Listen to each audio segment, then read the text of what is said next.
Hello everybody, PsyStarcraft here with another StarCraft 2 commentary. Zerg versus Protoss on... Oh, I'm so bad at maps. Is this Daybreak? I think this is Daybreak. Anyway, I like this map because I feel like the third is very accessible. There are a couple locations you have to check out for pylons though. I mean, obviously a popular pylon location is up here on the ramp.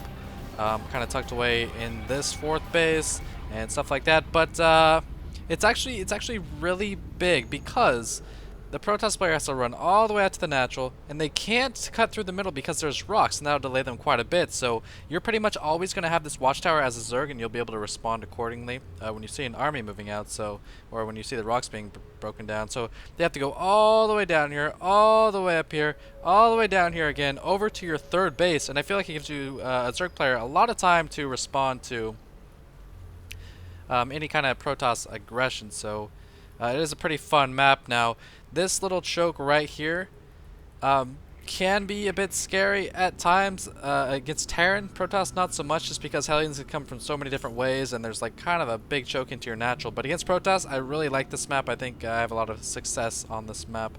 Need to put myself on busy here. But anyway, I am the Zerg player in the top location, vilePsY, blue, and the opponent is Punisher in the bottom. Now, he was actually playing random, but luckily he did scout me before I was at 14 supply, so I can play it just as a normal ZVP with a 14 pool, followed by a 16 hatch if he doesn't block me off here.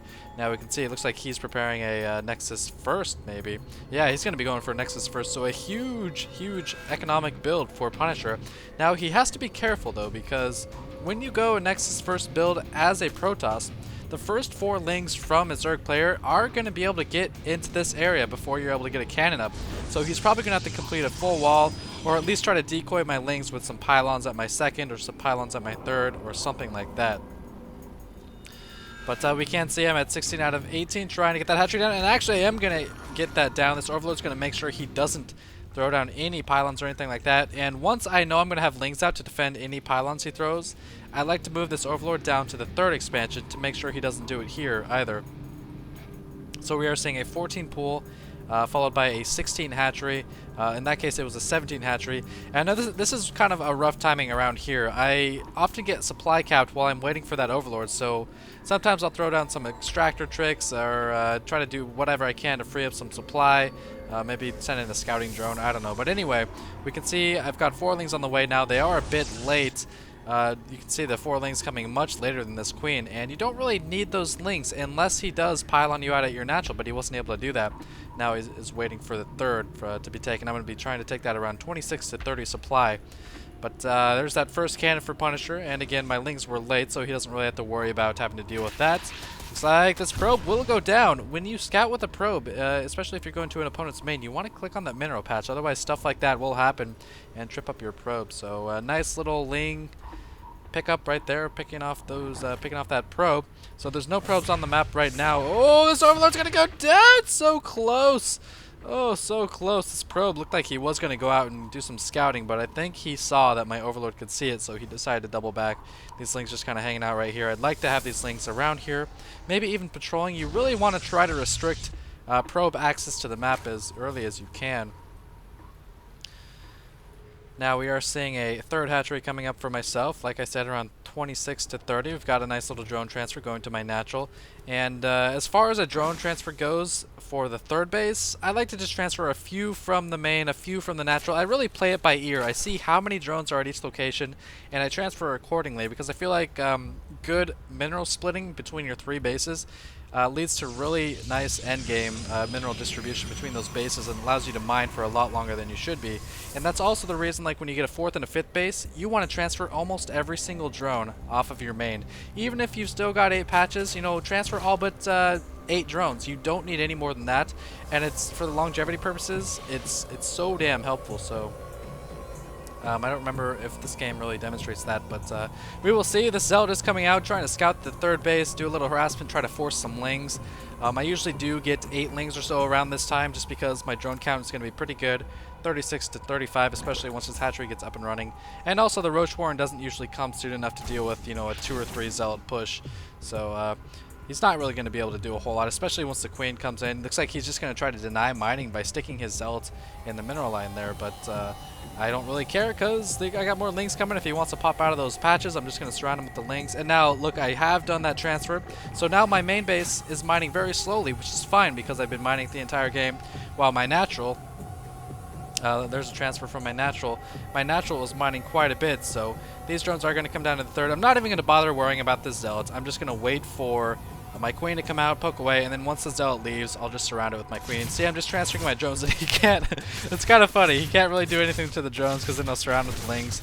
And here is a surround. Not microing that ling back. Probably could have, but not a big deal.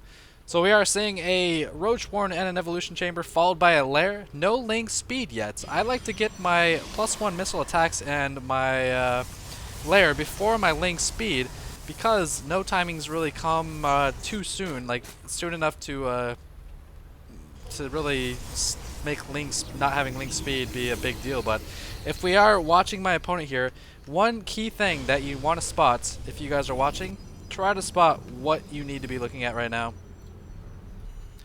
It is the lack of gas. There is no third and fourth geyser. Now this either means a very fast third, which I should probably be scouting right now, or a mineral heavy gateway push. Now these lings were fortunate enough to see 7 zealots. 7 zealots. Pair that with no gas, you can expect some kind of timing to be coming right now, and that's why I'm making only roaches. You should not see any drones up there. You should see all roaches, and that's a lot of zealots, man. He's got a forward pylon. He's ready to warp in, what, 6 stalkers, 7 stalkers, something like that. And I really need to get these roaches out. I got the lings coming as well. Speed is almost up, but notice how even with this fast aggression from Punisher, speed should finish the time. It's going to be close. Roach speed on the way as well. And one key upgrade that I'm really missing right now, I'm running on 4 gas, keep in mind, is Burrow, and he's got a lot of zealots. I really want to use my roaches to micro and kill the zealots and then send my lings in, but I'm not controlling them as well as I could be. This queen taking a lot of damage. The queen is going to go down. That means no more injects, more lings coming from the top. Tons of roaches trying to kite these zealots, doing a good job of taking down the zealots without taking a whole lot of damage from the stalkers, but still, Burrow's not up. Link speed almost finished, and he's got so many units, so many stalkers just massing up. These zealots tanking the shot, or the zealots tanking the roaches quite nicely. Now the link speed is finished. +1 is almost finished. These drones haven't taken any damage. They're still happily mining, but my overlords have supply capped me.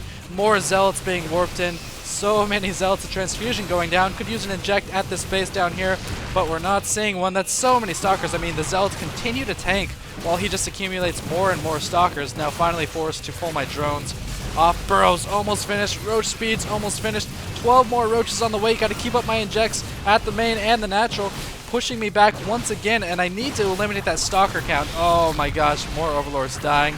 Miss ride. They're being produced from the third base. They're just going down so fast. But keep in mind, I am losing a lot of drones, but it's 36 to 50. He had to cut so many probes to be able to afford all of these units, and Roach is continuing to rally, and Burrow goes down, allowing them to regenerate and kind of unburrow whenever would be best. And now I'm going to be chasing him down a little bit. I do have my +1. He's actually got decent upgrades, +1, and it looks like I was able to hold that up, but at the cost of 16 workers. So I'm just going to kind of burrow here, regenerate my health. Pretty fast regen, but they don't have tunneling claws. And now I'm going to drone up. I realize, okay, he's probably about even with me right now as far as economy goes, so I need to drone up. I can't just keep making roaches, and so that's what I'm doing. I make about 6 drones, make a few more units just to respond to any additional units he warps in, and now because of Burrow, he is forced to fall back. So pretty frantic defense right there. I was fortunate enough to catch it right here, and I should have been ready for it beforehand because these 2 geysers just were not producing. They're just now coming down, and as usual I have a Ling Broad in the third. So now I kind of... Your game plan right now should be to saturate like crazy. He's probably not going to have any robo anytime soon because these geysers were so late. He can't afford it with the gas. There's a robo just coming up. And so I really just want to saturate this third base, try to take a fast fourth base, possibly max out, maybe attack into him. and split armies because I know my economy is going to be so much better, or just tech up super fast. And you can see in this situation I am getting an infestation pit, so we might be seeing some tech. Are we seeing pathogen cleanse? Yes, we are. Now, roaches alone aren't that great against, you know, big gateway armies, but roach infestors, it's a pretty fair trade, even if your opponent has some immortals and colossi mixed in. As long as you've got maxed out army and they're sitting around 130 or 140, roach infestor can be a pretty even trade with that. Now, look at this saturation, man. The saturation is awful. Not very good at all. He could use a couple more there. Barely above 16 there, 17 workers. And I'm continuing to drone up. We check out the harvester count. It's now 77 to 52. This is where, again, I want to consider taking my fourth base here. Looks like I am getting 6 infestors, and he's going to be transitioning into immortals. Now, does he have an observer? He does. He's going to my main base. Not going to be worried about spotting any burrowed roaches right now because we're both kind of playing defensive for the time being. But he is going to see a macro hatch getting +1 armor after the +2 missile attacks completed, and he's going to see that infestation pit, I believe. Yes, he does see it. It's wiggling around, so he should expect me to have infestors in my next composition that he fights. Not the greatest creep spread, and this is what early aggression can kind of do to you. It can really throw you off of your creep spread. You're not really playing as macro-y as you usually do. I'm running well off of 3 bases though. Nice saturation on every single base. That's almost perfect. Maybe a few less on my main, and then to transfer some of those to my 4th. But up comes my 4th, so I've got a macro hatch, a 4th coming, decent tech because I've got those infestors. And what does my opponent have? Looks like he's got 1 immortal, still just +1/+1, working on that +2. He's got some blink coming. Blink though very vulnerable to roach play or to infestor play. And he's just kind of sitting overhead. I was trying to send this overseer to pick off that observer, but I don't want to waste a couple fungals on it. So it is going to get away, unfortunately. But that's okay. It doesn't matter if he sees my army. I know that I'm maxed out. I need to make something happen, and that's exactly what I'm going to do. And like I said, he's at 130 to 140. I have to trade armies. He's on 2 base. I'm on 4 base. I know he doesn't have a base. There's no way he's going to hide a base up here. I need to trade armies, even if it's not the best concave, even if it's not the best positioning or whatever. I need to make something happen because my tech is just now starting a lair. Now, by the time Broodlords come out, he'll be maxed out. So, I mean, I need to push. I need to push out. And here we are, not wanting to get that bad of a concave, though, so I'm not going to be moving up there. I'm just going to try to dance around, look for an opening, maybe wait for a greater spire, maybe throw down some spines. But the problem with that is I don't have a lot of creep spread. I don't have a lot of room to throw down spines. Ideally, you'd want to throw down spines all along this line. But I can't really do that because of the lack of creep spread, so gonna stall for just a little bit. Now this is dangerous. This kind of stalling is really dangerous. It's allowing my opponent to get closer and closer to that 200 mark, which is not good for a Zerg player. I mean, if we look at the army tab, what is the army supply? I've got 121 to 95, but you gotta remember, man, Zerg armies in T2 and T1 much weaker than T1 and T2 Protoss armies. I guess these immortals would be considered T2, I suppose. T2.5? No, probably just T2. So here he comes with a forward pylon, and I don't agree with this decision at all. He's basically saying, hey, let's trade armies. He's saying, let's trade armies, even though I know you're on 4 bases, and I'm not maxed out yet. This is a very unusual play.